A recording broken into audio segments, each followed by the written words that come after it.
Esta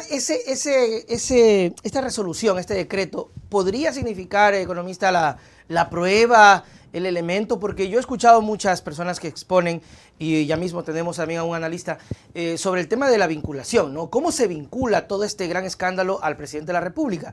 Porque he escuchado a muchos directores de medios echarle mucha tierra al trabajo que ha hecho La Posta, que no tiene pruebas, que no hay vinculación, que no existe nada, que Lasso dice yo no sé, el Carrera dice yo no soy, el otro dice tampoco lo conozco, y no hay nada que se vincule. ¿Ese decreto podría ser?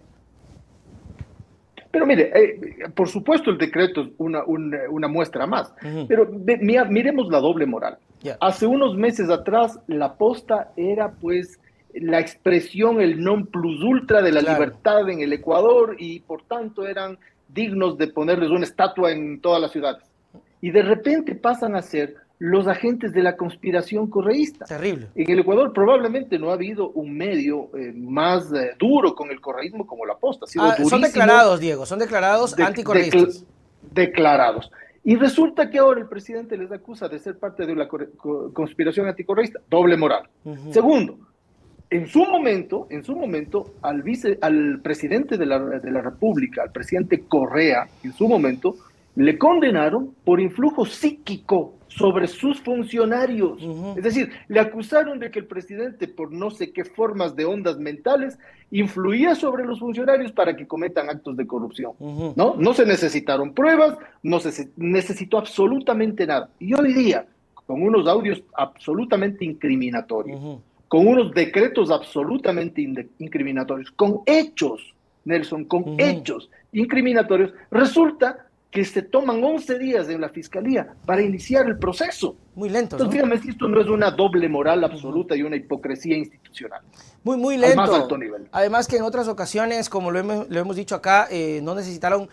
Ahora, por ejemplo, Diego, se habla mucho de hay que esperar, hay que ver que la justicia haga su trabajo, no se puede tampoco hablar por hablar, pero yo recuerdo la campaña que se hizo con el tema del financiamiento del ELN, ahí tampoco hubo nada y salían a cada rato y en bomba y solo con la duda se generaron titulares, reportajes y causaron daño que hoy tenemos al presidente Lasso en el gobierno.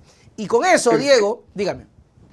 No, causar un daño irreparable, Claro. porque son daños que ya no se pueden reparar y que el pueblo ecuatoriano los ha tenido que sufrir en todos estos meses, ¿no? Así es. Y con eso, por ejemplo, otro dato que me parece muy interesante destacarlo y que me gustaría su criterio es el tema de cómo se ha exponenciado el blanqueo de dinero desde la época de Moreno, ahora con el gobierno de Lasso. ¿Cómo relacionamos el tema de que el sistema financiero, que yo siempre he dicho, bueno, a no ser que nos inventemos o nos creen otra alternativa, es parte de, pero tengan números tan buenos y la economía real no lo tenga?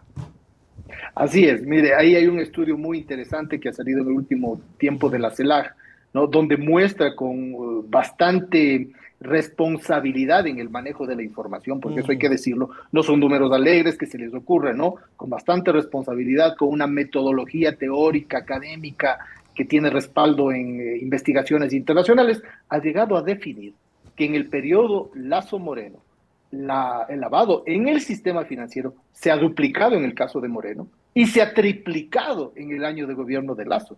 Imagínese usted semejante cantidad de plata que se estaría lavando en el sistema financiero. Se pasaría de aproximadamente 1.200 millones en el periodo 2007-2016 a 3.500 millones en el año 2021. Es una cifra inusitada, enorme. Ese es el primer elemento. Pero el segundo elemento que usted hace mención, que es muy importante, es que se oye muchas veces a los analistas decir, no importa de dónde vengan los dólares, con tal Carajo. de que vengan dólares en un país dolarizado, eso alivia la economía porque significa liquidez. Fantástico. Si así fuera, Claro. fantástico. El problema es que esa liquidez, como se ha visto en los últimos años, beneficia a ese puñado de empresas y de bancos que han lucrado mucho de eso, pero en desmedro de la mayoría de los ecuatorianos y en desmedro de dos maneras. La una, la economía real, el empleo, la pobreza aumenta, el dinamismo no se ve, pero el otro, el más grave, es que eso genera inseguridad y delincuencia. Hay mucha correlación, una correlación directa entre el lavado de dinero en el ámbito financiero e inseguridad y violencia en el lado de la vida cotidiana.